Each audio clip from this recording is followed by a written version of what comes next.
모두 앉으시기 바랍니다.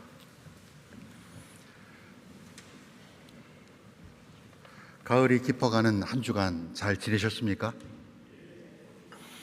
주님의 은총과 평화가 여러분과 함께 하시기를 빕니다.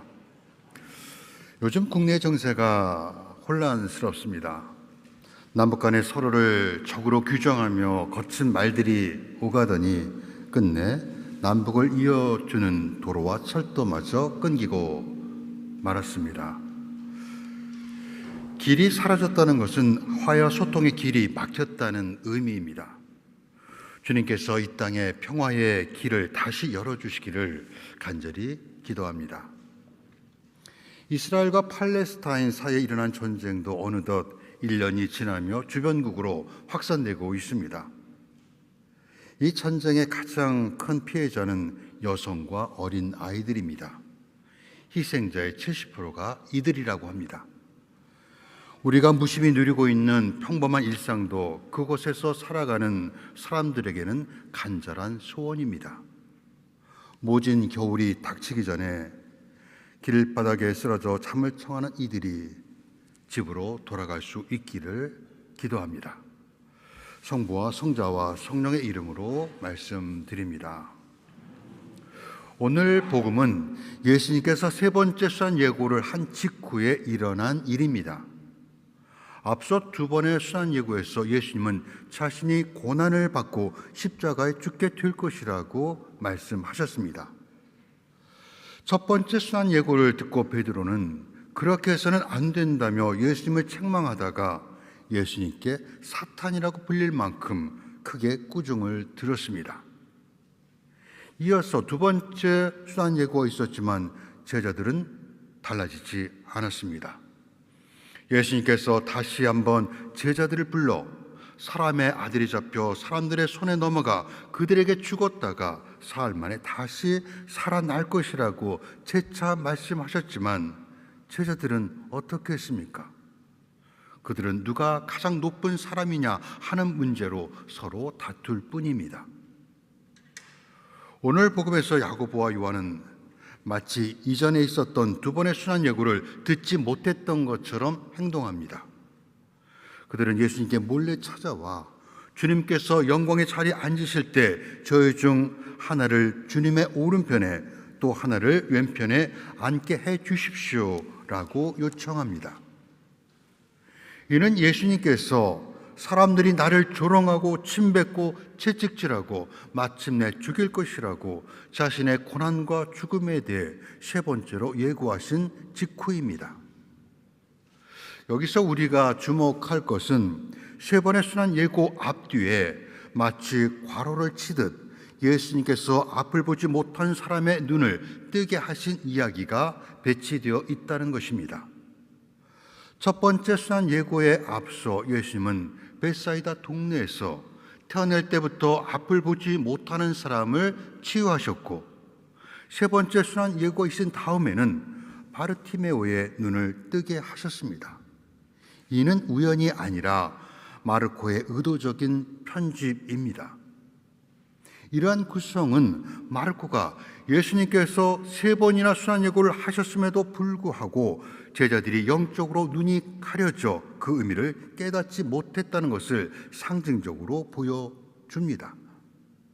특히 벳사이다 동네에서 예수님께서 앞을 보지 못하는 사람의 눈에 침을 바르고 손을 얹으신 후 무엇이 보이느냐 물으셨습니다. 그는 무엇이 보이기는 하지만 희미하게 보입니다 라고 대답합니다.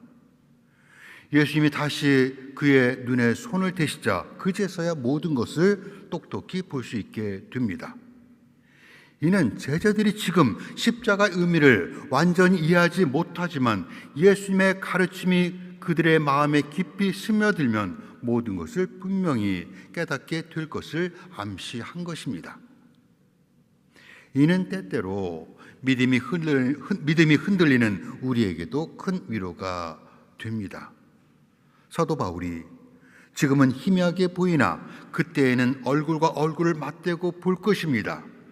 지금은 불완전하게 알 뿐이지만 그때 가서는 하나님께서 나를 아시듯이 나도 완전하게 알게 될 것입니다라고 말하듯 우리가 지금은 예수님의 뜻을 완전히 이해하지 못할지라도 믿음을 가지고 나아가면 주님께서 믿음의 눈을 점차 열어주셔서 모든 것을 더 분명히 보게 해 주실 것입니다.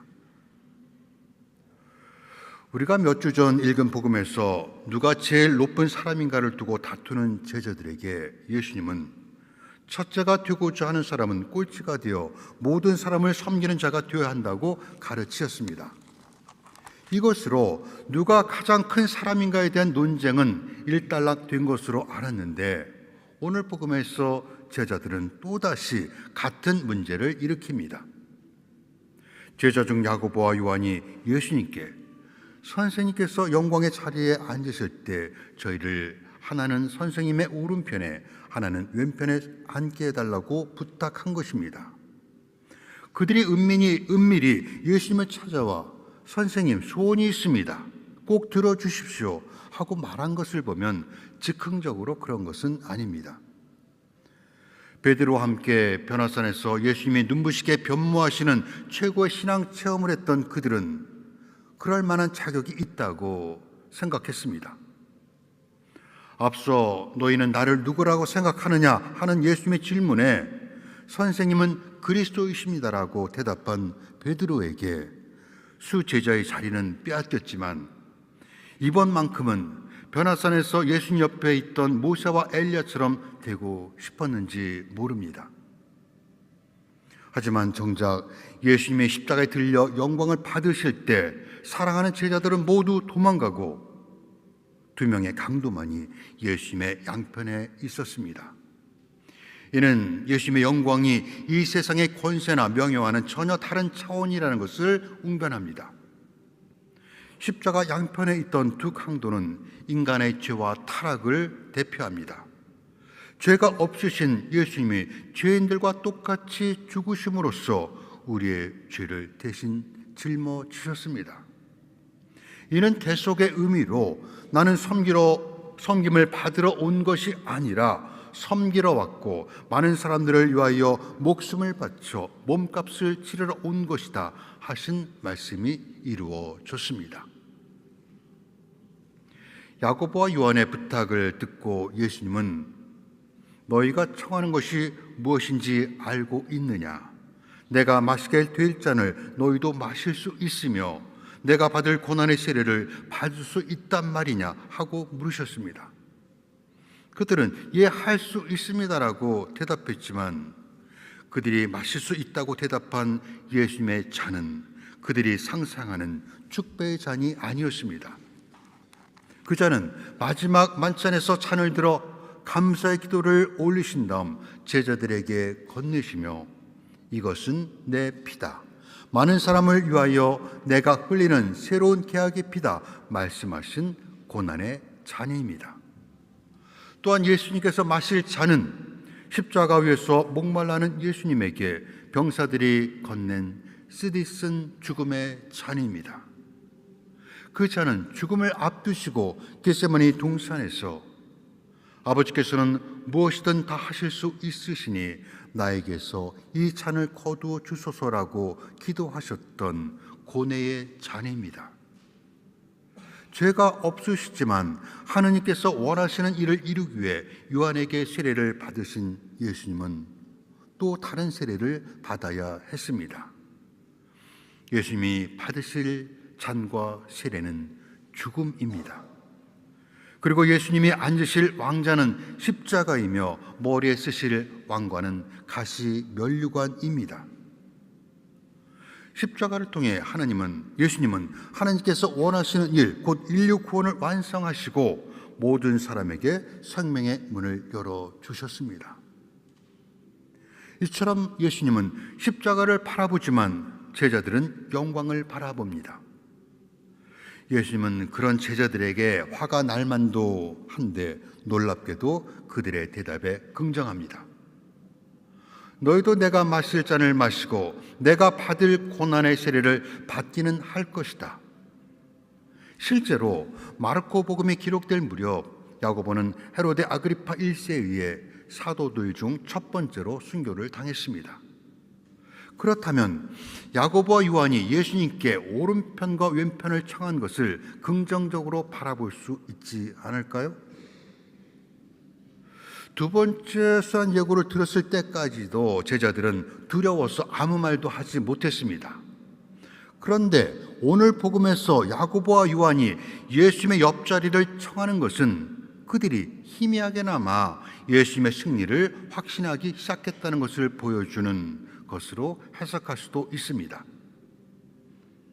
하지만 그들은 예수님이 받으실 순환을 마치 대학 입시를 준비하는 수험생들이 합격의 영광을 얻기 위해 겪어야 할 수고증으로 받아들이고 있는 것으로 보입니다.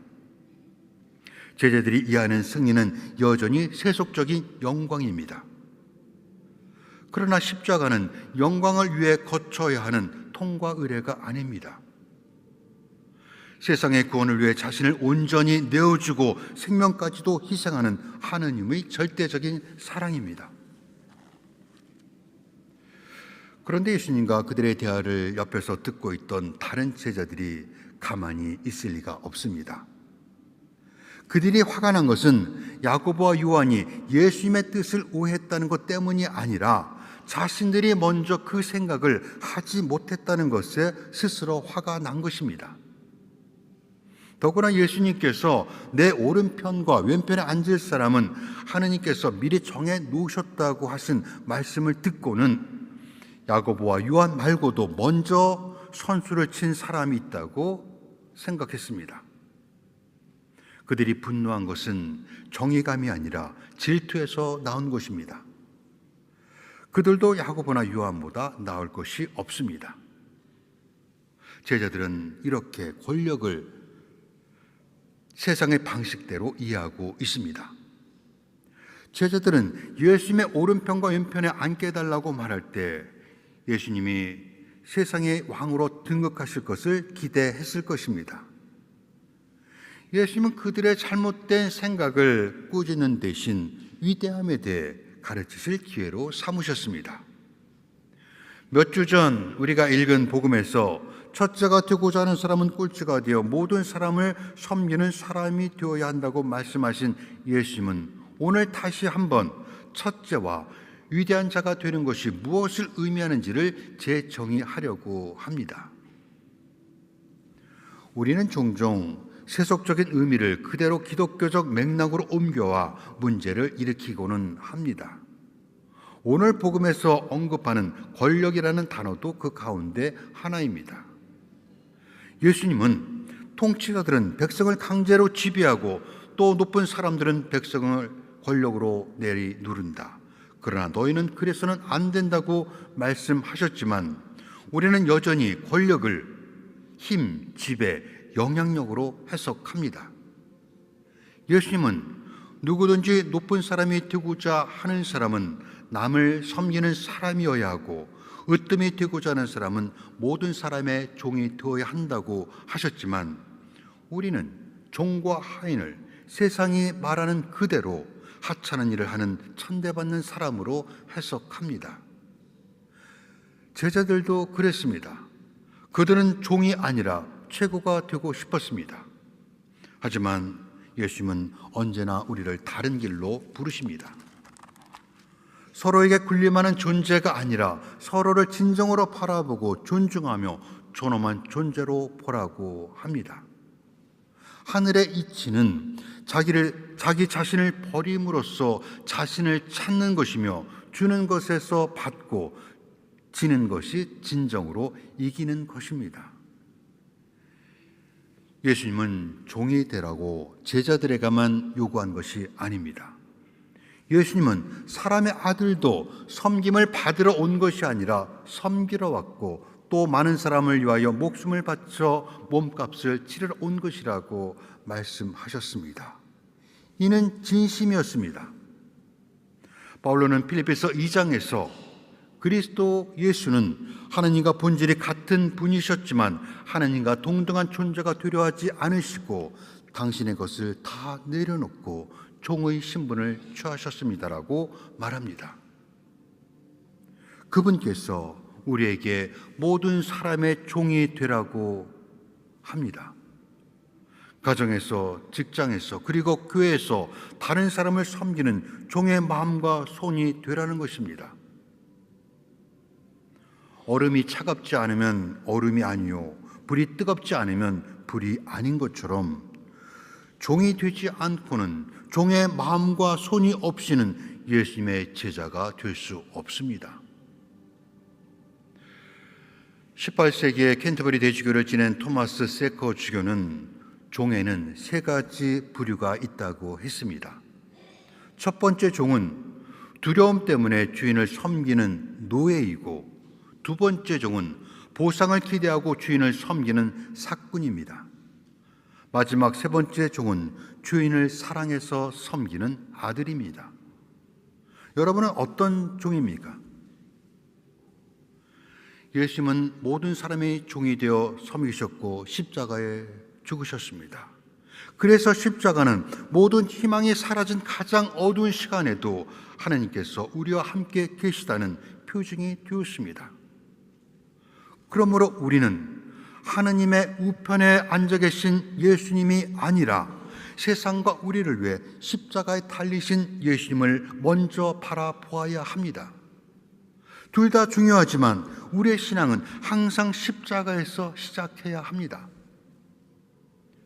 우리의 믿음이 성숙해진다는 것은 선생님, 소원이 있습니다. 꼭 들어주십시오라는 야고보와 요한의 기도가 우리 안에서 주님께서 저에게 바라시는 것이 무엇입니까? 하는 기도로 변화되는 것입니다. 그 기도가 우리로 하여금 십자가를 자랑하고 섬김과 사랑의 삶으로 나아가게 할 것입니다. 주님은 낮은 곳에서 묵묵히 당신의 뜻을 배워 실천하는 이들과 함께 하시며 그 길의 끝에서 영원한 승리의 면류관을 씌워 주실 것입니다. 이번 한 주간도 세상이 주는 순간의 기쁨을 찾기보다는 하나님만이 주시는 영원한 기쁨을 향해 나아가시기를 빕니다. 성부와 성자와 성령의 이름으로 말씀드렸습니다.